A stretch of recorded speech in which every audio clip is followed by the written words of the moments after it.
Welcome, welcome, welcome. Welcome to episode 20 of Bliss Tell. I can't believe I've been talking about myself for 20 weeks already, though I'm sure my wife could believe it. She knows how much I like talking about myself. Speaking of my wife, she is not in bed with me. So lonely here in my bed, in my shirt.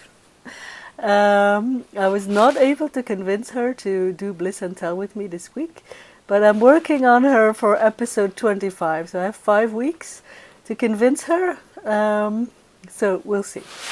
Okay, so here we go, my highlights of the week.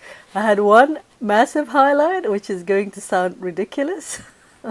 My wife thought it was really ridiculous. So I got recognized. So this week we went to see Margaret Cho, which was amazing. Oh, I had never actually really seen something by Margaret Cho. I mean, of course I'd heard her name and I heard my friends talk about her. But she was so funny. I cried with laughter and my cheeks hurt so much. It was so good, but she's not just funny, she's fearless. The things she said on stage, wow. I have a lot of respect for that, and yeah, I'm a new fan. So that was amazing. So we went, to this venue. Like it was in a school. I don't know. Anyway, typically Hong Kong. And so we arrive. I go sit down in a random row, because the seats were not numbered, and there was this lady sitting there. I said, "Is this seat free?" Yes.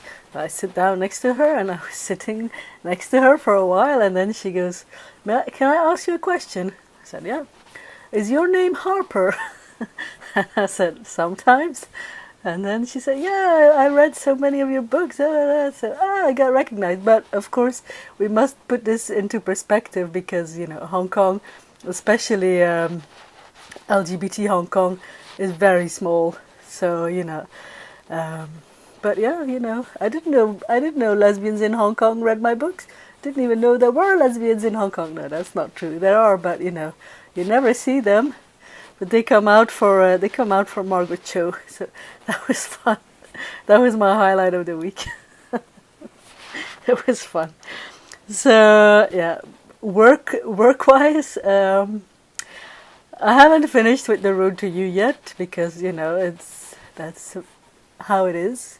That's how I know it's always going to be. When I set myself a deadline, my deadline was today.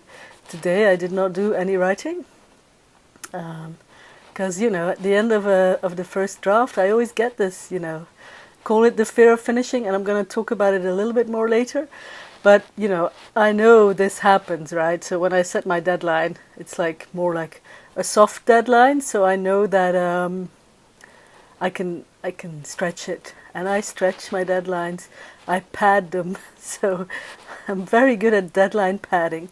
So, yeah, it's not done yet, but I'm almost there. I'm definitely have arrived at the very juicy parts. Yesterday I set a speed limit for typing. I do these sprints, and one sprint I reached 50 words per minute.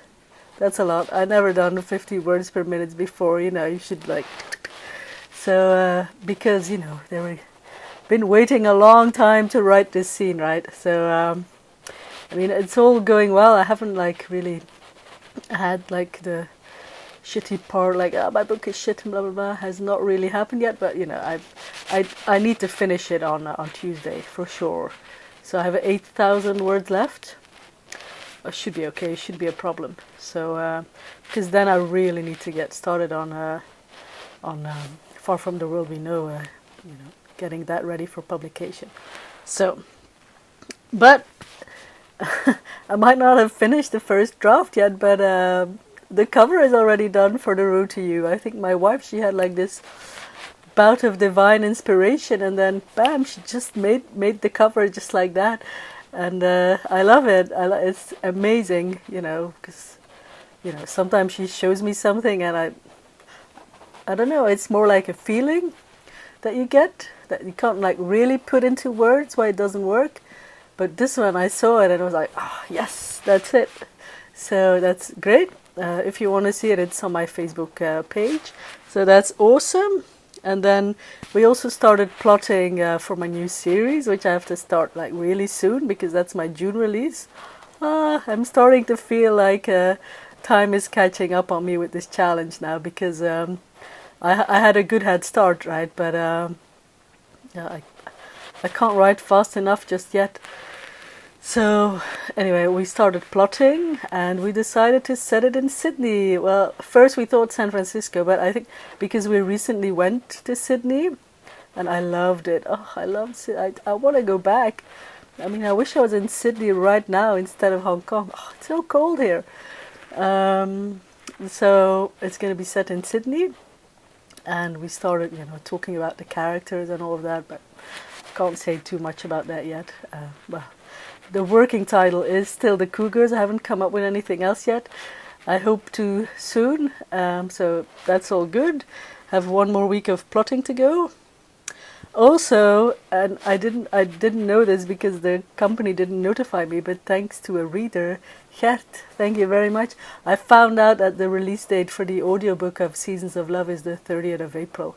So that's great, something to look forward to. And yesterday I did a long interview with Sheena from the Lesbian Talk Show. I think it'll only be out in a couple of weeks. It was a lot of fun because, I got to talk about myself some more. Yay! So that was great. It was a good week, I mainly focused on writing and then finishing up some things from top to bottom, for which I have a blurb. That was my major accomplishment of the week because I hate the blurb writing. Anyway, it was a good week, But next week I really need to finish The Road to You. It needs to be done. No more excuses, right? So next week, the highlight of next week, I already know what it's going to be. Book. Oh, shit. BookBub. So I have my BookBub ad on Thursday, the 17th. So French Kissing 1 is going to go on promotion. The price is going to drop to 99 cents.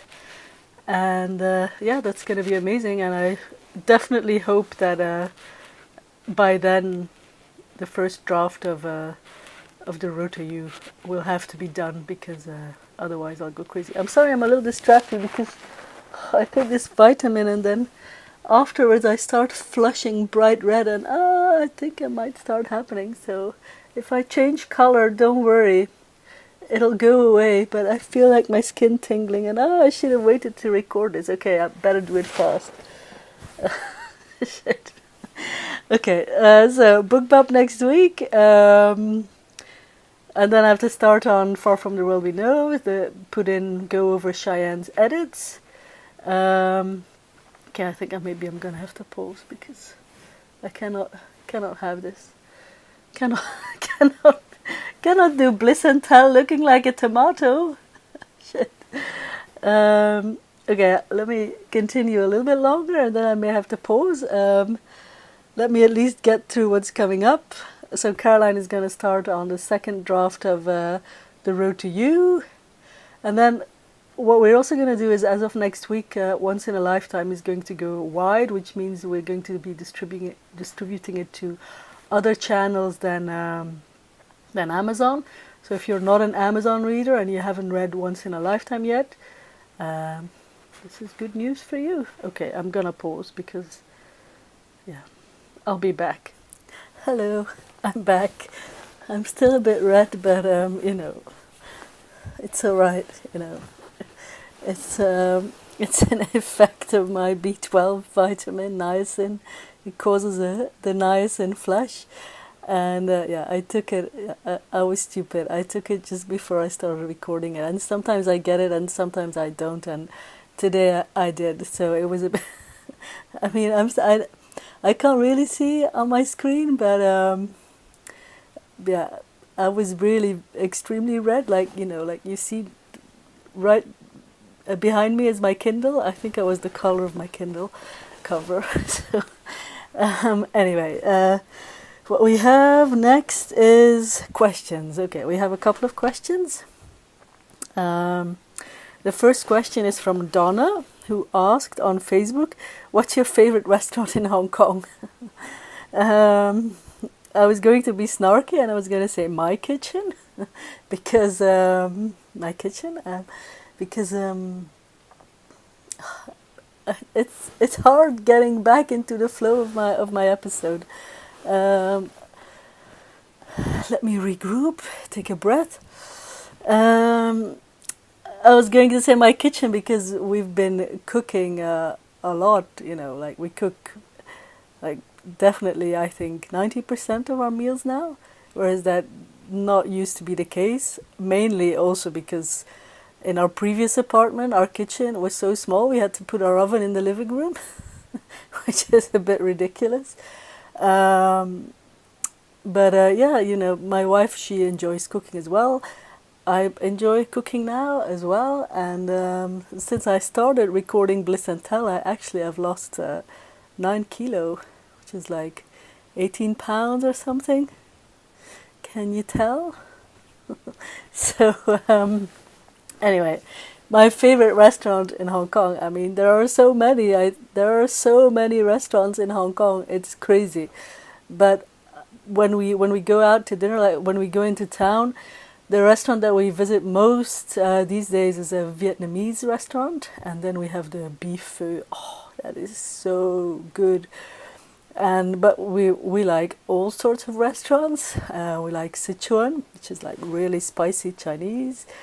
I like ramen, Japanese sushi. I like Mexican. I like Italian. There's not a lot of restaurants that I don't like, except for chicken feet and stuff. That's not really my thing. I like organ meat. Not really. So but I like to try a lot of different restaurants, which is exactly why I needed to change my lifestyle, because used to be that apart from breakfast we used to eat out all the time, like lunch and dinner, and if you eat out or take away, you don't know what you're eating, right? Now we cook our own meals, and like 80% of what we eat is vegetables and fruits. So cut down on a lot of things, but it's not hard because I feel so good. I feel really great. So anyway, let's not turn this into a health show. Let's move on. Julia asked a question, a good question. When it comes to television and movies, do you and Caroline have different preferences? Well, she asked this question because I was talking about House of Cards last week, which we finished watching on Sunday, and was pretty awesome. But yeah, cliffhanger. I said, what? Are we really supposed to stop? Wait another year for this to continue? So, yeah. So I would say we have about 85% overlap in our... I'm big on percentages today, apparently. We have about 85% overlap in what we like to watch. Like, she likes to watch, like, what I call, like, women's shows, like Grey's Anatomy and The Fosters and Parenthood and shit, and I can't watch that with her because I don't enjoy them. Plus, they're so predictable, and then I'm like, I keep annoying her by saying, "Oh, now this is gonna happen. Now this is gonna happen, and this she's gonna say that," and then she gets really annoyed with me, and then we have a fight. So she can watch those shows on her own, and I like reality TV. I like The Voice. I love The Voice.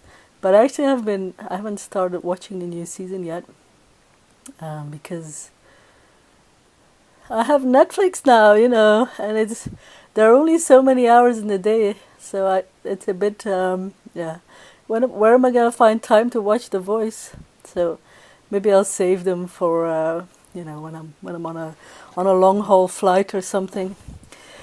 But yeah, Caroline really dislikes The Voice or anything reality TV-ish, except for Top Chef, because that is Padma Lakshmi.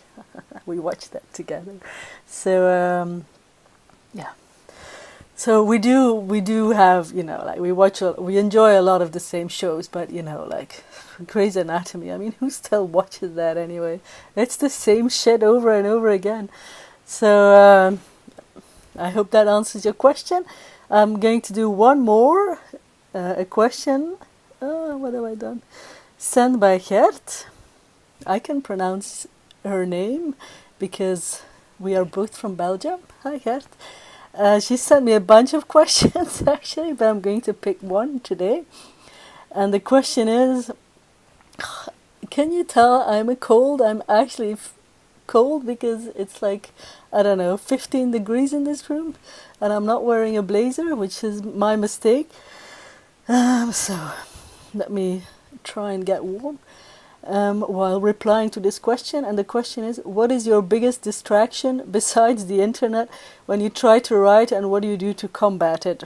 Well, I think I read this book not long ago. I forgot the art of war. No, the war of art. One of the two, by Stephen Pressfield, and this book is about battling resistance, and resistance is like the enemy of productivity. It's like this little voice in your head that's always there to tell you, "Are you sure you want to write right now?" And this is something I think that every writer or any creative person battles with, and it can take many forms, like procrastination, I mean, I don't enjoy doing dishes, but when I really don't want to write, I prefer to do the dishes instead of writing. That's resistance. I wrote down a few other examples. Yeah, like how I always stretch my deadline, or how I'm like it's difficult to finish the first draft when I actually get to it. That's resistance. All of that is resistance. And I mean, I love writing, and as much as I love it, it's never as easy as I want it to be, because there's always resistance, and resistance is always working against me. And I know this, and the fact that I know it, I can like shove it aside, and I've gotten much better at that. But I try to be a very prolific writer, and I could be more prolific if I was more consistent. But consistent is like, I'm not a very consistent writer. So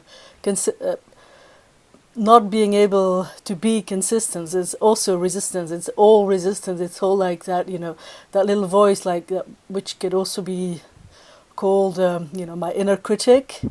When I'm writing and I think, this is shit. It's all resistance, and not to be like overly dramatic about it, but was it Hemingway who said, writing, it's easy. All you need to do is sit at your desk, open a vein, and bleed all over the page, right? And I know that's very dramatic. Only a man would have said that. Yeah. I mean, I think for me, every day there is resistance to overcome. Even though I enjoy writing, and it's so much fun when I'm actually doing it, and I'm in flow and it's going really well. But I'm always like 100% happier after I've written than before I have to start, because after I'm done writing, I've dealt with resistance. So I think, yeah, the answer to your question is resistance. So I hope I explained it a little bit, well. So, yeah, okay. I see that I think before my break I already had 10 minutes, and I'm at 10 minutes now, so I need to stop. Carrie, your question, I will reply to it next week. And Gert, thank you for your question. I will reply to another one next week. So that's it. Have a great weekend. Send me more questions. And so sorry. Oh, thank you for watching. Peace out.